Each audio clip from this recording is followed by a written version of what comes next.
Halo semuanya, selamat datang di segmen analisa. Di video kali ini kita bahas adalah informasi yang semakin banyak diperdebatkan di netizen Indonesia adalah kasus dari Nikita Mirzani, kemudian putrinya Loli, dan juga sekarang sudah menyangkut Fadel yang merupakan kekasih dari sang putri. Loli ini usianya berapa tahun ya?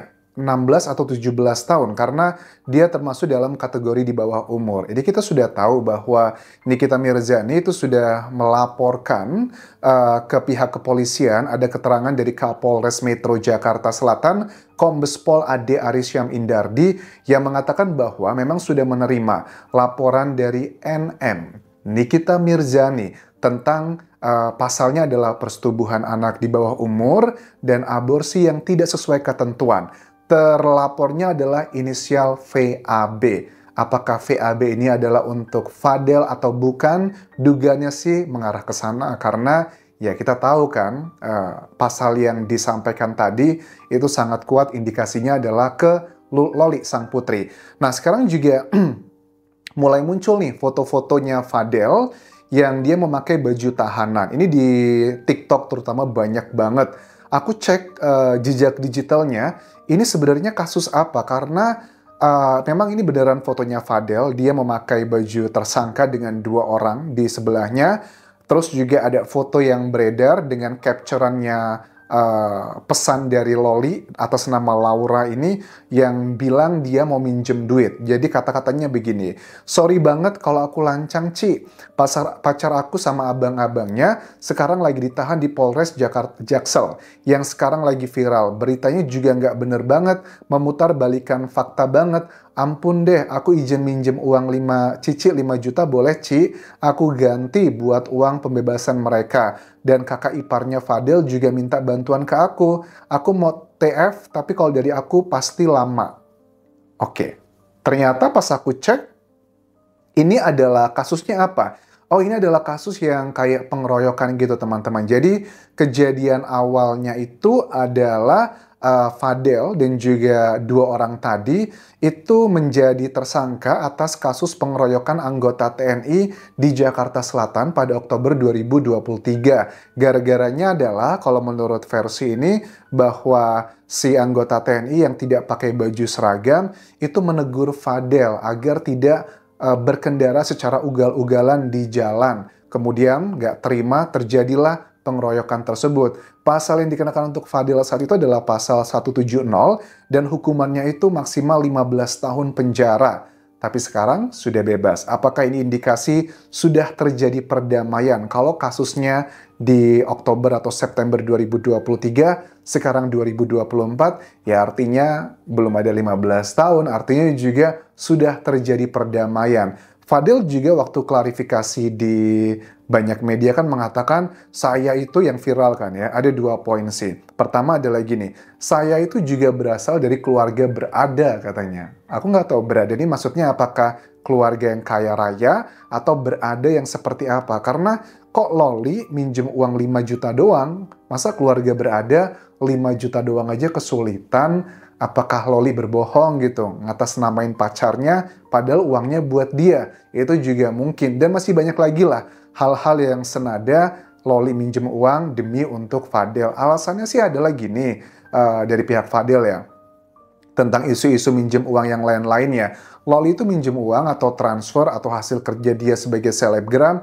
itu memang ditransfer ke rekeningnya dia karena Loli nggak punya rekening. Dia kan di bawah umur jadi nggak bisa ngebuka rekening, harus ada persetujuan dari orang tuanya which is adalah Nikita Mirzani. Terlepas benar atau enggak, kayaknya sih agak sulit dipercaya ya kalau memang Loli kehidupannya baik-baik aja, dia tidak kekurangan materi. Kalau Fadil berasal beneran dari keluarga berada secara ekonomi, ya Loli gampang sih tinggal minta aja pacarnya begitu. Pasal yang berikutnya lagi yang dilaporkan Nikita Mirzani tentang aborsi tersebut. Dikatakan bahwa kalau kronologi yang disampaikan dari Kapolres Metro Jakarta Selatan, NM ini melaporkan inisial VAB karena ada 2 pasal tersebut. Kejadian awalnya adalah saat NM mendapatkan foto sang putri dalam keadaan hamil. Loli berarti dugaannya ke arah sana. Kemudian Loli ini diduga menurut laporannya melakukan aborsi tersebut selama sebanyak 2 kali atas suruhan VAB. Waduh, ini bisa bahaya loh. Karena Loli itu usianya masih 17 tahun, which is di bawah umur ya. Berarti masih bisa kena pasal perlindungan anak nih. Hati-hati buat Fadel kalau memang tuduhan ini benar. Walaupun itu dilakukan atas dasar suka sama suka, baik itu berhubungan ataupun membuang seperti itu atas dasar keinginan Loli, secara hukum Loli tetap akan dilindungi dan Fadel bisa masuk penjara terkena pasal ini karena gara-gara usia tersebut. Kalau aku baca di sini pasal yang bisa dikenakan buat Fadel kalau ini terbukti adalah pasal 76D Jungto 45A Undang-Undang Perlindungan Anak, pasal 348 KUHP. Jadi pasal 348 KUHP ayat 1 berbunyi, barang siapa dengan sengaja menyebabkan gugur atau mati kandungannya seorang perempuan, dengan izin perempuan itu dihukum penjara selama-lamanya 5 tahun 6 bulan. Ini untuk Lolinya bisa kena pasal juga. Nah, kalau yang nyuruh gimana? Seandainya betulan. Pasal 348 KUHP ayat 2 mengatur, jika perbuatan tersebut menyebabkan perempuan meninggal dunia, maka pelaku dapat dipidana paling lama 7 tahun.